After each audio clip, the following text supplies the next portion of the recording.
ஓம் நமச்சிவாய சிவாய நம. அனைத்து தமிழ் உள்ளங்களுக்கும் கனிவான வணக்கங்கள். கடன் இல்லாத மனிதனே இல்லை. பணக்காரனுக்கும் கூட அவன் தகுதிக்கு ஏற்ப கடன் நிச்சயமாக இருக்கும். கடனே இல்லாமல் நான் வாழ்ந்து காட்டுகிறேன் என்று நீங்கள் சவால் விட்டாலும் கிரகங்களும் விதியும் உங்களை எப்படியாவது கடன் வாங்க செய்துவிடும்.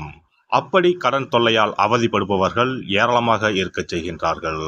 பல்வேறு பரிகாரங்களை செய்து கடன் தீர வேண்டிக் கொள்கின்றனர். என்ன செய்தாலும் அவர்களுடைய கடன் மட்டும் தீர்ந்த பாடில்லை என்று புலம்புபவர்களுக்கு மிக எளிதாக செய்யக்கூடிய பரிகாரங்களை இந்த பதிவின் மூலம் பார்க்கலாம். கடன் வாங்காத மனிதர்களே இருக்க முடியாது என்பதுதான் யதார்த்தம். மனிதர்கள் மட்டுமா, எல்லா நாடுகளும் கூட கடன் வாங்குகின்றன. ஆனானப்பட்ட திருப்பதி வெங்கடாஜலபதி சுவாமியே கடன் வாங்கித்தான் கல்யாணம் செய்து கொண்டார். எனவே கடன் வாங்குவது சகஜம். அதை கட்டுப்பாட்டுக்குள் வைத்து வாழ்க்கையை செவ்வனே நடத்த வேண்டும் என்பதே பெரியோர்களின் கட்டளை. பசியோடு கூட உறங்கலாம், கடனோடு உறங்காதே என்பது ஆன்மீகம் காட்டும் அறிவுரை. ஜோதிடத்தில் நமது முன்னோர்கள் மிக முக்கியமான விஷயங்களை சூட்சமான முறையில் சொல்லியிருக்கிறார்கள்.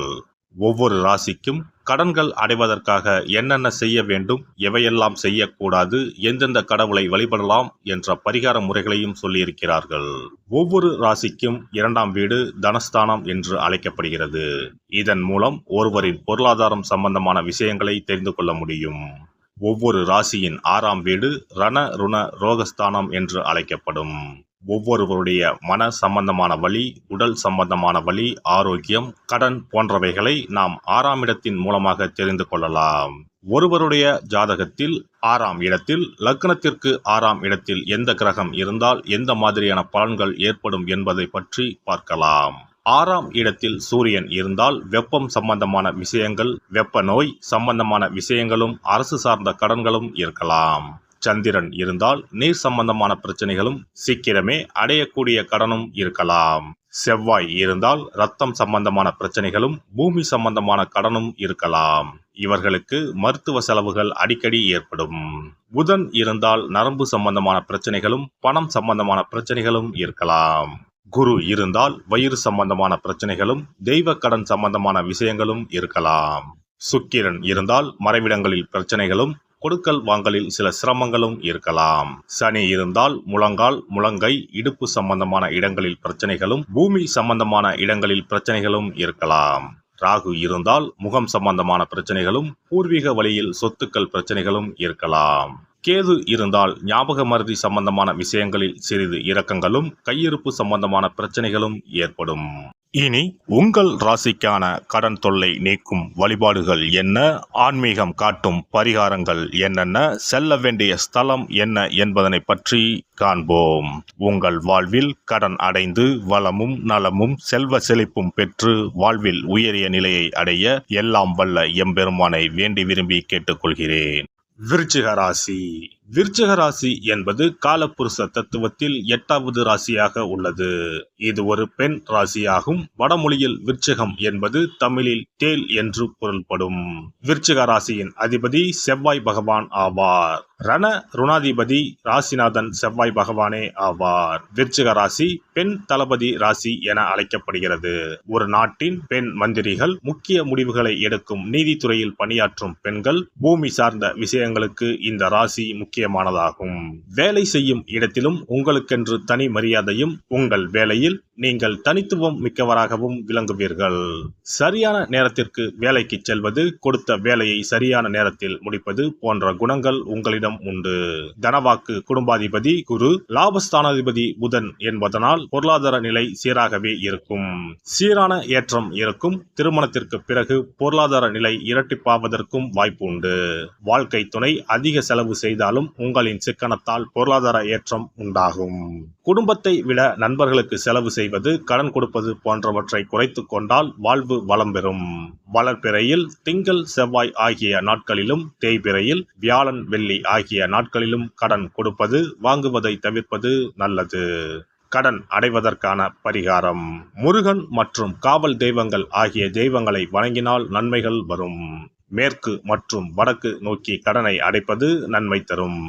செவ்வாய் மற்றும் வியாழக்கிழமைகளில் கடன் அடைப்பதை தொடங்கினால் சீக்கிரம் கடன் அடையும். விருச்சிக ராசிக்காரர்கள் கந்தகுரு கவசம் சொல்லி முருகன் வழிபாடு செய்து வருவதும் வேல் பூஜை செய்வது போன்ற விஷயங்கள் செய்வதும் கடன்கள் அடைவதற்கான சூழ்நிலையை உண்டாக்கும். செவ்வாய் மற்றும் குரு ஹோரையில் இவர்கள் கடன்களை அடைக்க தொடங்குவது மிகுந்த நன்மையை கொடுக்கும். செல்ல வேண்டிய ஸ்தலம் புன்னை நல்லூர் முத்துமாரியம்மன் கோவிலுக்கு சென்று முத்துமாரியம்மனை தரிசித்து வாருங்கள். இத்தலம் தஞ்சாவூருக்கு அருகே 8 கிலோமீட்டர் தொலைவில் அமைந்துள்ளது. சிறப்பு வழிபாடு. குலதெய்வ வழிபாடு குறைகளை தீர்க்கும். முந்தைய வினைகளின் காரணமாக உண்டான கடன் தொல்லைகளிலிருந்து மீள குலதெய்வ வழிபாடு உங்களுக்கு துணை செய்யும். 3 பௌர்ணமிகள் தொடர்ந்து குலதெய்வ வழிபாடு செய்து வந்தால் கடன் தொல்லை படிப்படியாக குறையும். ஆண்டுக்கு ஒரு முறையாவது கட்டாயம் குலதெய்வ கோவிலுக்கு சென்று வர வேண்டும். குலதெய்வ கோவில் தூரமாக இருப்பவர்கள் அல்லது குலதெய்வமே தெரியாதவர்கள் 5 முக விளக்கு வைத்து நெய்யிட்டு தீபமேற்றி முடிந்த அளவு படையலிட்டு வழிபட வேண்டும். இப்படி 9 பௌர்ணமிகள் வழிபட்டு வந்தால் கட்டாயம் கடன்கள் அடைபடும். அது மட்டுமின்றி வரவேண்டிய கடன் பாக்கி இருந்தாலும் வசூலாகும். சங்கடங்கள் தீர்க்கும் சக்கரத்தாழ்வார் வழிபாடு.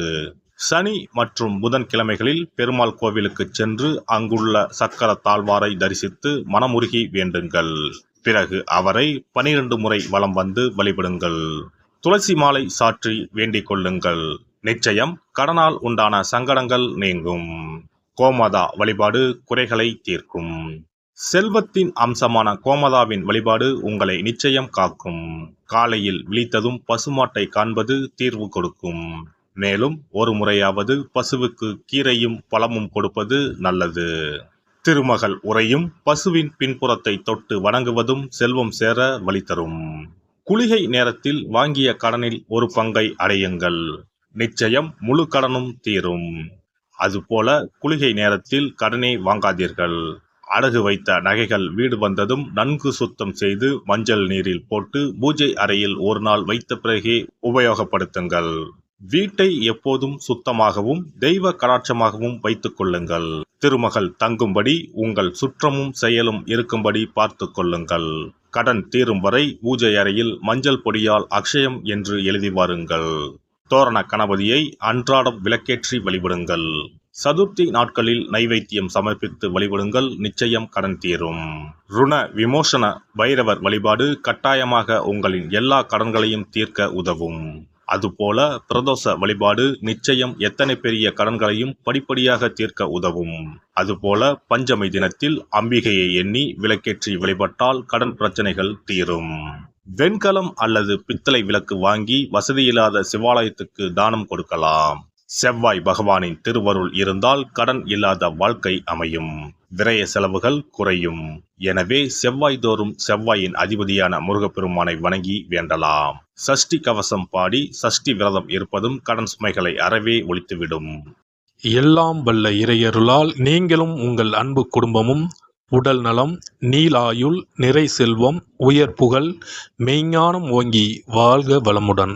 இந்த வீடியோ பதிவு உங்களுக்கு பிடித்திருந்தால் லைக் பண்ணுங்க, கமெண்ட் பண்ணுங்க, ஷேர் பண்ணுங்க. மறக்காம சப்ஸ்கிரைப் பண்ணுங்க. பக்கத்துல இருக்கிற பெல் பட்டனை கிளிக் பண்ணுங்க. நன்றி, வணக்கம். ஓம் நமச்சிவாய. சிவாய நம.